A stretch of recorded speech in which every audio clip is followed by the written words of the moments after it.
Princess Zaralyn stood at her window, watching the lights dance below. The festival of luminous bonds had begun, and all across the great city young Catherians glowed like living stars. Their skin pulsed with beautiful colors, blue waves flowing down their arms, golden spirals spinning across their faces, silver dots racing along their necks. Each pattern told a story. Each glow spoke of hope and love and the promise of finding a mate. Zaralyn touched her own arm. The skin felt warm but looked dead. No light lived beneath it.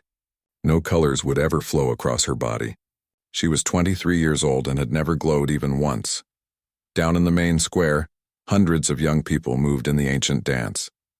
When they spun, trails of light followed them. When they reached for each other, their colors mixed and swirled together. Some couples found perfect harmony, their lights matching in rhythm and tone. These lucky pairs would likely bond for life, but Zaralyn could only watch. She pressed her face against the cold glass and felt tears on her cheeks. Tomorrow, the humans would arrive for the first time in Catherian history. Her father, High Chancellor Mordeth, had spent months preparing for this meeting. The humans wanted to mine the crystal caves beneath their world. In return, they offered new technologies and knowledge from the stars. Princess, a soft voice came from behind her. Zaralyn turned to see her servant, an elderly Catherian woman named Velana. The old woman's skin showed only dim, respectful purple, the color servants used around royalty. Yes, Velana? Your father requests your presence in the throne room. The preparations for tomorrow must be finalized. Zaralyn sighed. She knew what this meant. Her father would once again try to hide her during the important meetings. The princess who could not glow was an embarrassment to the royal family. How could she represent their people when she looked broken? They walked through the palace halls together. Other servants and nobles they passed showed brief flashes of light and greeting, but their patterns were muted and awkward. Everyone knew about the princess's condition. Some pitied her. Others whispered that she was cursed. A few brave ones suggested she should step aside and let a cousin inherit the throne. The throne room was huge, with a ceiling that reached up into darkness. Crystals embedded in the walls caught and reflected even the smallest light, making the room shimmer when Catherians gathered there. But now, with only Zaralyn and her father present, the crystals looked dull and lifeless. High Chancellor Mordeth sat on the great throne, his massive form draped in royal robes. Unlike his daughter, his skin pulsed with strong, steady gold, the mark of a true leader. When he saw Zaralyn enter, his color shifted to a softer yellow that meant love and concern. My daughter, he said, rising from the throne, tomorrow will be a historic day for our people. I know, Father. Zaralyn kept her voice steady, though inside she felt hollow. The humans are very different from us. They have no light in their skin at all. Their entire species is like you. He paused, seeming to realize how his words sounded. I mean no insult, child, but this may actually be helpful. You might understand them better than any of us. Zaralyn had heard this before. Her father always tried to find ways to make her condition seem useful. But she knew the truth. Tomorrow, when the humans arrived, she would be kept in the background. The real negotiations would be handled by nobles who could speak properly through their skin's glow. Will I be allowed to meet them? She asked. Mordeth's colors shifted to uncertain orange. Perhaps, if the moment is right. But you must understand, these talks are too important to risk any complications. The word complications hit Zaralyn like a physical blow. That's what she was to her father, to her people. A complication, a problem to be managed and hidden away. I understand, she whispered. Good. Now there is something else. The High Council has been pressuring me again about your marriage prospects. They say it is time to consider alternatives. Zaralyn's heart sank even further. The alternatives they meant were simple. Either find some way to fix her condition or give up her claim to the throne entirely. A princess who could not glow could never rule. The sacred ceremonies that bound their empire together required the ability to communicate through light. Without that, she was just a broken noble with a royal title. Have they found any new treatments? She asked, though she already knew the answer. The healers have tried everything, the biochambers, the symbiont transplants, even the ancient rituals from the outer moons. Nothing works. Your light cells simply cannot support the organisms that create our glow. Zaralyn nodded. She had been through countless painful procedures over the years. Doctors had cut into her skin, injected her with experimental treatments, and even tried to replace parts of her nervous system. All had failed. She was, as the healers put it, fundamentally broken. "What do the humans look like?" she asked, changing the subject. "Strange creatures. They have hair on their heads, but nowhere else. Their skin is pale and shows no emotion. They cover their bodies with artificial materials, and they are surprisingly small. Most barely reach my shoulder." Despite everything, Zerelin found herself curious. A species that lived without the light that defined Catherian existence. How did they communicate? How did they find mates? How did they show love or anger or fear? "Perhaps I could observe the meetings from the upper gallery," she suggested carefully. Her father's colors pulsed with consideration. "Perhaps. If you stay hidden and make no sound, it was better than nothing. At least she would see these strange visitors for herself." That night, Zerelin lay in her bed and stared at the ceiling. Outside her window, the festival of luminous bonds continued. Young couples would dance until dawn, their lights growing brighter and more synchronized as they fell in love. By morning, dozens of new bonds would be formed. Life would continue for everyone except her. She thought about the humans coming tomorrow. Maybe her father was right. Maybe she would understand them better than other Catherians could. After all, she knew what it was like to live without light, to feel broken and incomplete. If the humans were truly like her, perhaps they would not see her as a failure. For the first time in months, Princess Zerelin fell asleep with something that might have been hope stirring in her chest. Tomorrow would bring visitors from the stars, and maybe, just maybe, they would see her differently than her own people did. The human ship landed just after sunrise. From her hiding place in the upper gallery, Zerelin watched through the carved stone screens as three strange beings walked into the throne room. Her father had been right. They were much smaller than Catherians, and their skin showed no light at all. The leader was a tall female with short brown hair.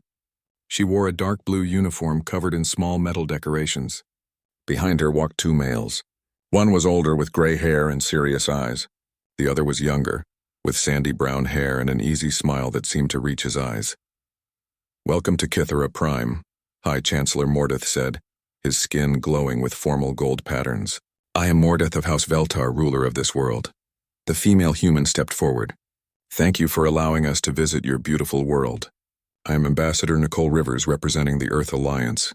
This is Dr. Kevin Martinez, our xenobiologist, and Jake Morrison, our engineering specialist." Zerelin leaned closer to the screen.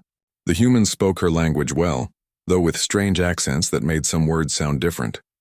She noticed that while they could not glow, they used their faces and hands to show emotion instead. The ambassador looked serious and respectful. The older man seemed curious, his eyes moving around the room to study everything. But the young man, Jake, appeared relaxed and friendly. "We come in peace," Ambassador Rivers continued, "hoping to build friendship between our peoples." "And we welcome this friendship," Mordeth replied. "Our worlds have much to offer each other." As the formal greetings continued, Zerelin found herself watching Jake more than the others.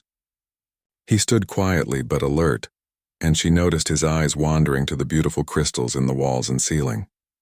When a group of Catherian nobles entered the room, their skin blazing with welcome patterns, Jake's expression showed wonder instead of fear.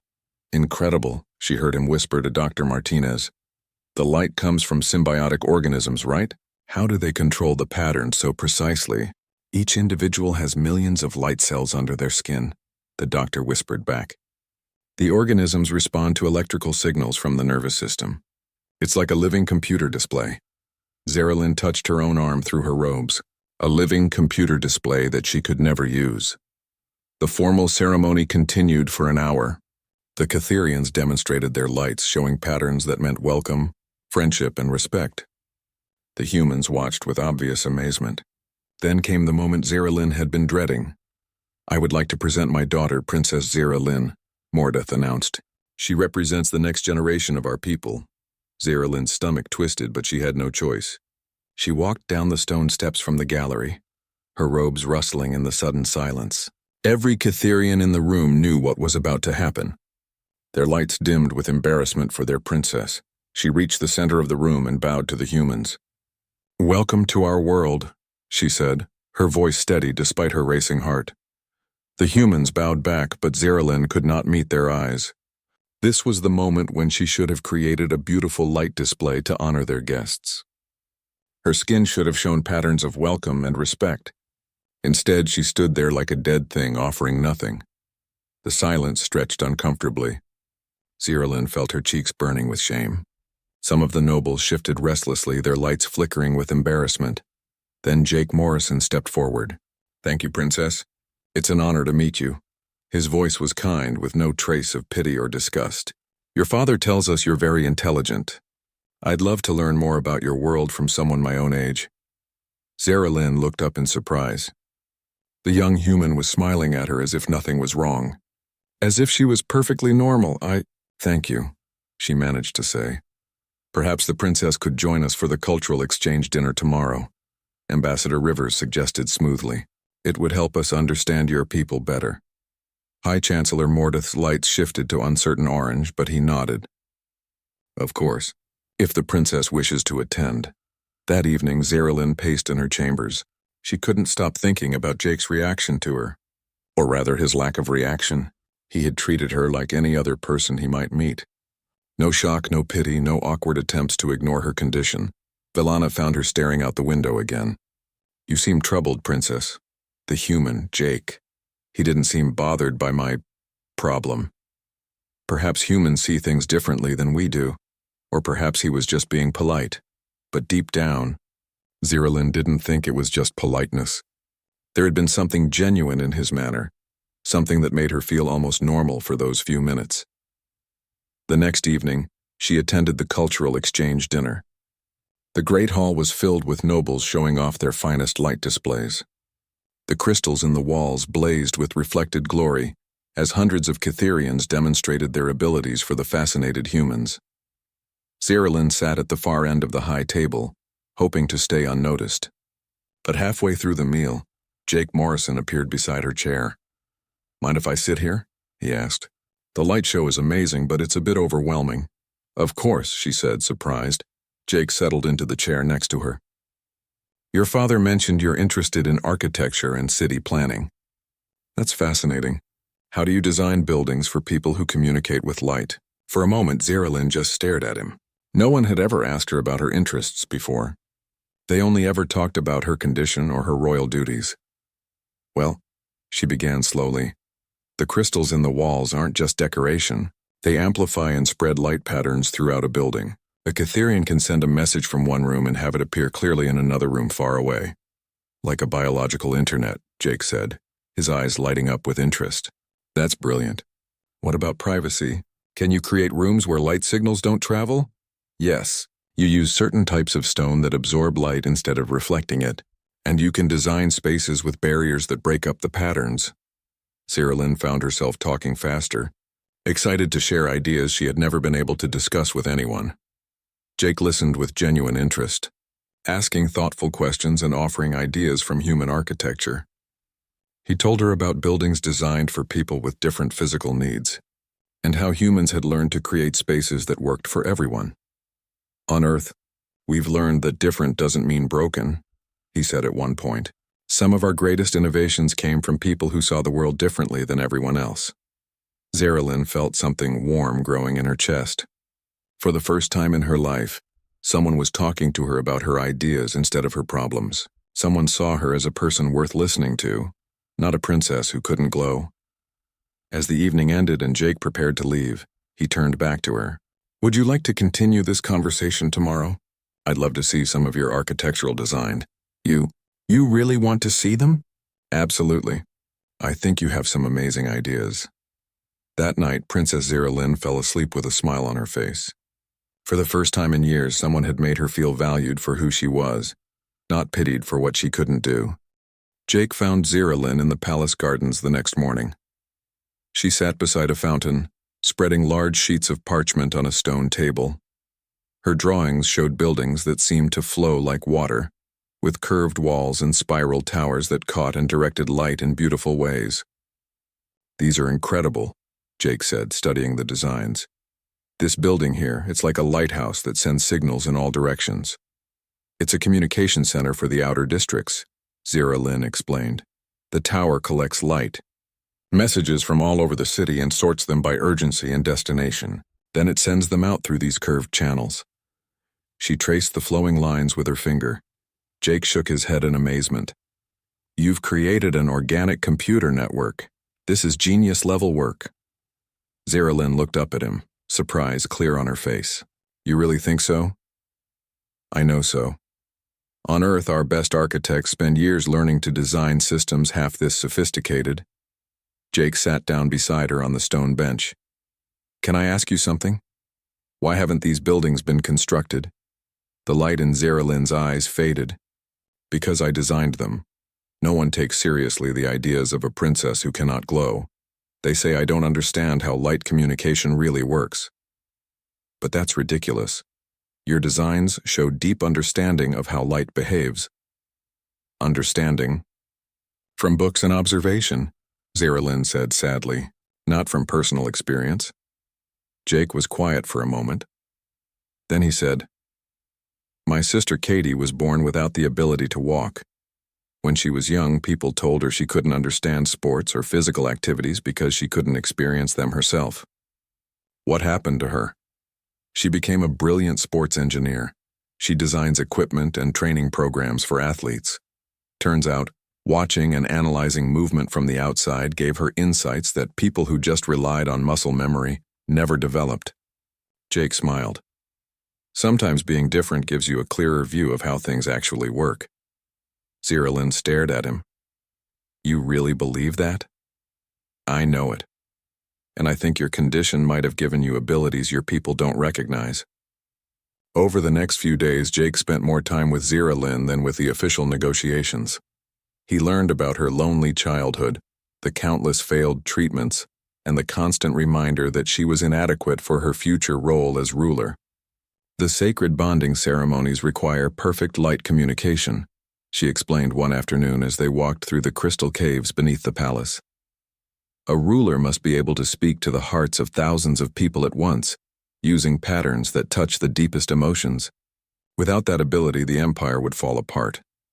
Jake examined the natural crystals growing from the cave walls. They pulsed faintly with stored light energy.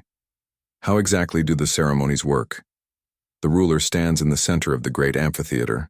Their emotions and intentions create light patterns that spread through these crystal networks to every person watching. The people respond with their own lights, creating a feedback loop that binds everyone together in shared purpose.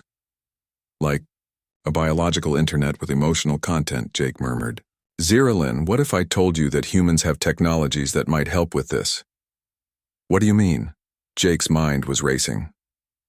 On Earth, we've developed brain-computer interfaces for people with spinal injuries, devices that can read neural signals and convert them into electronic outputs.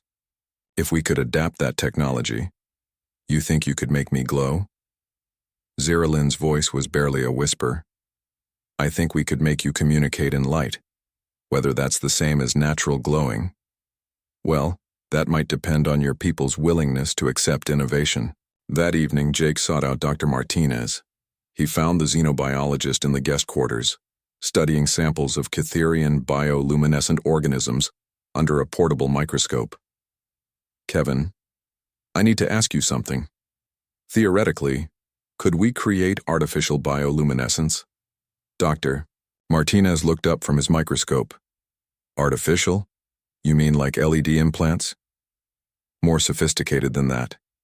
Something that could respond to neural signals and create complex patterns. Something that could fool Cytherian detection. Jake, what are you thinking? I'm thinking about helping someone who deserves better than the hand she was dealt. Dr. Martinez was quiet for a long moment. The princess? Yeah, she's brilliant, Kevin. Her architectural designs are revolutionary. Her understanding of light-based communication is deeper than anyone gives her credit for. But she's being written off because of a genetic condition she can't control. And you want to fix her? I want to give her options. Right now, she has none. Dr. Martinez rubbed his chin thoughtfully. The technical challenges would be enormous. We'd need to understand exactly how natural bioluminescence works. Then, create a system that could interface with her nervous system without damaging it. But it's possible? Maybe. The organisms in their light cells respond to electrical signals. We might be able to create nanoscale projectors that could simulate the same effects. But Jake. Dr. Martinez fixed him with a serious look. This isn't just about technology. You're talking about changing someone's fundamental biology. Are you sure your motives are purely helpful? Jake felt his face grow warm. What do you mean? I mean you've been spending a lot of time with her, and she's clearly intelligent and attractive. Are you trying to help her or are you trying to save her? The question hit Jake harder than he expected. I don't know. Maybe both? Be careful. The line between helping someone and trying to fix them can be thinner than you think. That night, Jake couldn't sleep. He kept thinking about Dr. Martinez's warning. Was he really trying to help Zira Lynn? Or was he just another person who saw her as broken and in need of fixing? He thought about his sister Katie. She had always been furious with people who treated her like a problem to be solved. I'm not broken, she would say. I'm just different, and I don't need you to fix me. But Zira Lynn's situation was different, wasn't it? She was being denied her birthright, her chance to rule and contribute to her society. She was isolated and lonely, through no fault of her own. The next morning, Jake found Zira Lynn in her usual spot by the fountain. She was working on a new design, a theater that could amplify light performances using crystal resonance chambers. Zira Lynn, he said carefully, can I ask you something honestly? Of course. If there was a way to give you the ability to create light patterns, artificial ones that work just like natural ones, would you want that? She looked up at him, her eyes wide. Are you saying it's possible? I'm saying it might be, but I need to know if it's what you want or just what other people expect you to want. Zira Lynn was quiet for a long time. Do you know what it's like, she said finally, to have everyone you meet look at you and see only what you can't do?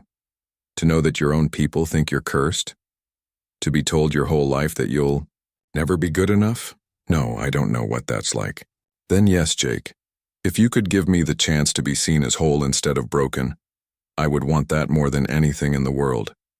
Jake nodded slowly. Then let's see what we can do. As he walked away, Jake tried to ignore the voice in his head that sounded suspiciously like his sister. The voice that asked whether he was really helping Zira Lynn find acceptance, or just teaching her to hide who she truly was. Jake and Dr. Martinez worked in secret for 2 weeks. They had convinced Ambassador Rivers to extend their stay, claiming they needed more time to study Catherian crystal technology. In reality, they spent every night in their quarters, building something that had never been attempted before. The neural interface needs to be more sensitive, Jake muttered, adjusting tiny components under a magnifying lens. Her nervous system sends the same signals as any other Catherians, but they go nowhere because her light cells are malformed. Dr. Martinez had been studying samples of healthy Catherian tissue. The organisms produce light through a chemical reaction triggered by electrical impulses. If we can intercept those impulses before they reach her damaged cells, we can redirect them to artificial projectors, Jake finished. Nanoscale LEDs that can mimic the exact color and pattern combinations. The device they created looked like a thin, flexible patch covered in tiny silver dots. When applied to skin, it would bond with the nervous system and respond to the same signals that normally controlled natural bioluminescence. The real challenge, Dr. Martinez said, is making the patterns look natural. Catherian light displays aren't just colors, they're complex emotional communications. If this thing produces obviously artificial patterns, it'll be worse than useless. That's where Zira Lynn's expertise comes in, Jake said. She understands light communication better than anyone. She can teach the device how to speak properly. They tested the prototype on Jake first, using a simplified version that could only produce basic colors. When he activated it, his arm lit up with a soft blue glow. It works, Dr. Martinez whispered. It actually works, but working on a human was very different from working on a Catherian. When they finally approached Zira Lynn about testing the real device, Jake felt more nervous than he had ever been in his life. They met in the crystal caves where no one would see them. Zira Lynn stared at the small device in Jake's hands. This will let me glow, she asked. If it works, yes, but there are risks. We don't know how your body will react to the neural interface, and if anyone discovers what we've done, they'll call it an abomination, Zeralyn said quietly. They'll say I'm even more unnatural than before. Are you sure you want to try this? Zeralyn looked at Jake for a long moment. My whole life I've been told I'm broken. If this fails, I'll still be broken. But if it worked, she took a deep breath. Yes, I want to try. Jake carefully applied the device to Zeralyn's arm. The silver dots sank into her skin like tiny seeds, connecting with nerve pathways that had been waiting her entire life to carry light. For a moment, nothing happened. Then Zeralyn closed her eyes and concentrated. She thought about happiness, about hope, about the first time Jake had treated her like a complete person instead of a damaged princess. Her arm exploded with golden light. The glow started as a single point and spread in flowing waves, down to her fingertips. Spirals of silver and blue danced across her skin, more beautiful than any natural display Jake had ever seen. The patterns pulsed with emotion so pure and strong that even he, a human with no ability to read light speech, could understand what they meant. Joy, wonder, gratitude, love. Zeralyn opened her eyes and stared at her glowing arm. Tears ran down her face as she watched colors flow across her skin for the first time in her life. She looked up at Jake and her face was blazing with more than just artificial light. I'm glowing, she whispered. Jake, I'm actually glowing. Jake felt his own eyes fill with tears. You're beautiful. Without thinking, they moved toward each other.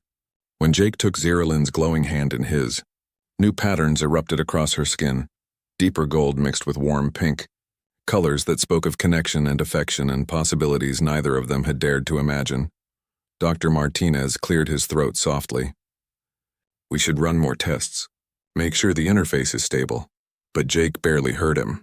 He was lost in Zeralyn's eyes, in the impossible light flowing across her skin, in the realization that what he felt for her had grown far beyond simple friendship. For 3 days, they tested the device in secret. Zeralyn learned to control her new ability, creating patterns of increasing complexity and beauty. The artificial light responded to her emotions as naturally as if she had been born with it. I need to show my father, she said finally. This changes everything. I can take my place as heir again. I can perform the sacred ceremonies. Jake felt a moment of doubt. Are you sure? Once people know about this, there's no going back. I'm sure. This is my chance to be whole. They arranged a formal presentation before the High Council. Zeralyn entered the throne room wearing the device beneath her robes, with Jake and Dr. Martinez standing behind her. High Chancellor Mordeth sat on his throne, surrounded by the most powerful nobles in the Empire. Honored Council, Zeralyn said, I bring news that will change our understanding of what is possible. She pulled back her sleeves and activated the device. Light blazed from her arms in patterns more complex and beautiful than anything the assembled nobles had ever seen. Colors flowed like liquid music, telling stories of hope and innovation and the power of refusing to accept limitations. For a moment, the entire room was silent. Then the whispers began. Artificial, unnatural, abomination. High Chancellor Mordeth's own light shifted to shocked orange. Daughter, what have you done? I have found a way to serve our people, Zeralyn said, her artificial pattern still glowing with defiant pride. The humans have given me the gift of light. Gift? One of the elder nobles stood up, his skin blazing with angry red. This is desecration. You mock the sacred glow with mechanical trickery. The glow is not sacred because it comes from biology, Zeralyn argued. It is sacred because it connects us, because it lets us share our hearts and minds. But this is not real, another noble protested. It is false light created by alien machines. How can we trust communication that comes from artificial sources? How do you know my emotions are less real because they are displayed through different means? Zeralyn demanded. The debate grew heated quickly. Some nobles declared that accepting artificial light would destroy their culture.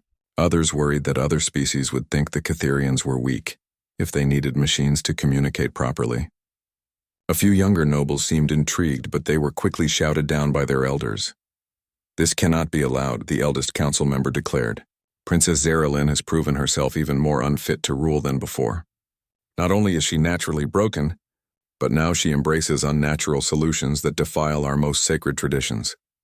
High Chancellor Mordeth looked torn between love for his daughter and pressure from his council.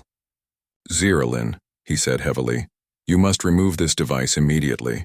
And the humans," his gaze shifted to Jake and Dr. Martinez, "the humans will answer for their interference in our sacred matters." Jake stepped forward. "We only wanted to help." "Help?" The elder noble's light flared with rage. "You have corrupted our princess and violated our most sacred beliefs. There are those who call for your immediate execution." As the council erupted in angry debate, Jake looked at Zeralin. Her artificial light had faded, leaving her looking smaller and more fragile than ever, but in her eyes he saw not defeat, but determination. Whatever happened next, there would be no going back. The miracle of artificial light had been created, but whether it would save Zeralin or destroy her remained to be seen.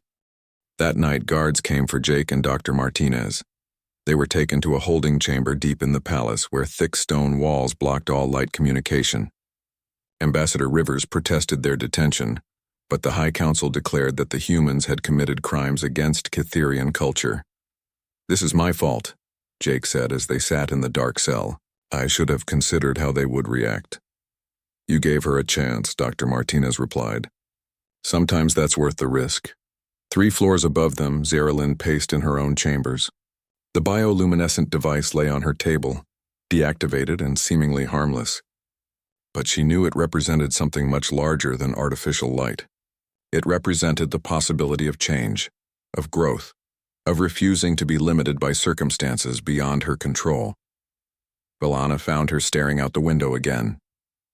"Princess, your father wishes to see you." In the throne room, High Chancellor Mordeth sat alone. His light pulsed with the deep blue of sadness and difficult decisions. "My daughter," he said when she approached, "the council has made their ruling. The humans will be exiled from our world. The device you wore will be destroyed, and you—" He paused, his colors shifting to painful orange. "You must formally renounce any claim to the throne. And if I refuse? Then you will be exiled as well. The council believes you have been corrupted by alien influence." Zeralin was quiet for a long moment. "Father, do you remember when I was small? I used to ask you why I couldn't glow like other children. I remember. You told me that everyone has different gifts and mine would reveal themselves in time. You said that being different didn't make me less valuable." Mordeth's light dimmed with memory and regret. "I still believe that, child. Then let me show you my gift." Zeralin activated the device and her skin blazed with golden light. "This isn't about replacing our traditions, Father. It's about expanding them. The humans didn't corrupt me. They helped me find a way to contribute to our people. The council will never accept it. Then perhaps it's time for new thinking." Zeralin straightened her shoulders. "I request the right to address the full assembly tomorrow. If I can convince our people that innovation strengthens rather than weakens our culture, will you support me?" Mordeth stared at his daughter's glowing skin. "And if you fail? Then I will accept exile. But I will not renounce my heritage or abandon the humans who risked everything to help me." The next morning, the great amphitheater filled with thousands of Cytherians. Word had spread quickly about the princess's artificial light, and everyone wanted to see the spectacle for themselves. The High Council sat in their elevated seats, their lights dim with disapproval. Jake and Dr. Martinez were brought from their cell under heavy guard. Ambassador Rivers sat with the human delegation, her face tight with worry. Jake's eyes searched the crowd until he found Zeralin standing alone in the center of the amphitheater. "People of Kythera," she began, her natural voice carrying clearly through the crystal-enhanced acoustics. "Today I ask you to consider what it truly means to be one of us." She activated the device. Light exploded from her skin in patterns more intricate and beautiful than any natural display the crowd had ever witnessed. Colors flowed like living rivers, telling stories of courage and hope and the power of refusing to accept limitations. "I was born broken," she continued, her artificial light pulsing with each word, "unable to glow, unable to communicate in the sacred manner of our people. I was told I was cursed, defective, unfit to serve." The patterns on her skin shifted to deeper hues, speaking of pain and isolation that resonated in the hearts of everyone watching. "But I was not broken. I was different. And that difference taught me to see our world in ways that others could not." Her light blazed brighter. "I learned to understand our communication not from the inside, but from careful observation. I studied how light moves through crystals, how patterns carry emotion, how our entire civilization is built on the foundation of shared understanding. New colors appeared, silver threads of wisdom weaving through the gold. The humans did not corrupt me. They gave me tools to express what was always inside me. Just as we use crystals to amplify and direct our natural light, they helped me use technology to amplify and direct my natural thoughts and emotions. Murmurs rippled through the crowd. Some voices protested, but others seemed thoughtful. Our ancestors discovered how to use crystals to enhance communication. Zara Lynn continued. They learned to shape stone and metal to focus light. They embraced innovation that strengthened our abilities. How is this different? Her patterns grew more complex, showing visions of the future. Cytherians and humans working together, sharing knowledge, growing stronger through cooperation rather than isolation. I do not ask you to abandon our traditions. I ask you to expand them, to accept that growth comes not from stagnation, but from embracing new possibilities. High Chancellor Mordeth stood up, his own light beginning to pulse with consideration. What do you propose, my daughter? I propose that we create a new role, Ambassador of Innovation. Someone who bridges the gap between our ancient wisdom and new discoveries. Someone who helps our people adapt and grow while preserving what makes us who we are. She looked directly at Jake, her artificial light glowing with unmistakable affection. And I propose that we formalize our alliance with the humans not just for mining rights, but for mutual learning and growth. And your claim to the throne? One of the elder nobles demanded. Zara Lynn's pattern shifted to show peaceful resignation mixed with quiet strength. I renounce my claim to traditional rulership, but I claim a new kind of leadership, one that shows our people that being different is not the same as being broken. The debate that followed lasted hours. Traditional nobles argued for exile and punishment. Progressive voices called for acceptance and innovation. The crowd's lights shifted and swirled as thousands of individual opinions blended together. Finally, High Chancellor Mordeth raised his hand for silence. The princess speaks wisdom, he declared, his light blazing with paternal pride. Innovation has always been part of our way. We will create this new role of Ambassador of Innovation, and Princess Zara Lynn will be its first holder. Not everyone agreed. Several noble families left the amphitheater in protest, but the majority of the crowd erupted in brilliant displays of approval, their lights creating a cascade of agreement that filled the crystal chambers with blazing beauty. As the formal ceremonies concluded, Jake was escorted to the center of the amphitheater. Zara Lynn stood waiting for him, her artificial light glowing with joy and anticipation. My people have one more tradition to begin, she announced. The first bonding ceremony between a Cytherian and a member of another species. Jake took her glowing hand in his. Are you sure about this? I've never been more sure of anything in my life.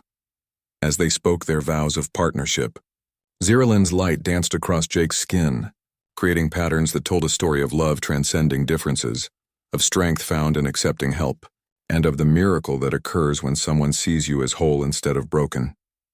6 months later, the first joint Cytherian human research station was completed using Zara Lynn's architectural designs.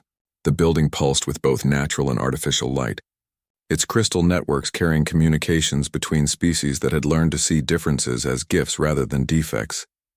Princess Zara Lynn stood with her husband Jake on the observation deck, watching their peoples work together below. Her artificial light danced across her skin in patterns of contentment and hope. Do you ever regret giving up the throne? Jake asked. Zara Lynn smiled, her light shifting to warm gold. I didn't give up anything. I found something better. A way to serve my people that uses all of who I am, not just the parts they wanted me to be. Below them, Cytherian engineers worked alongside human technicians, their lights and voices blending in the ancient dance of cooperation. And in the center of it all, the impossible had become routine.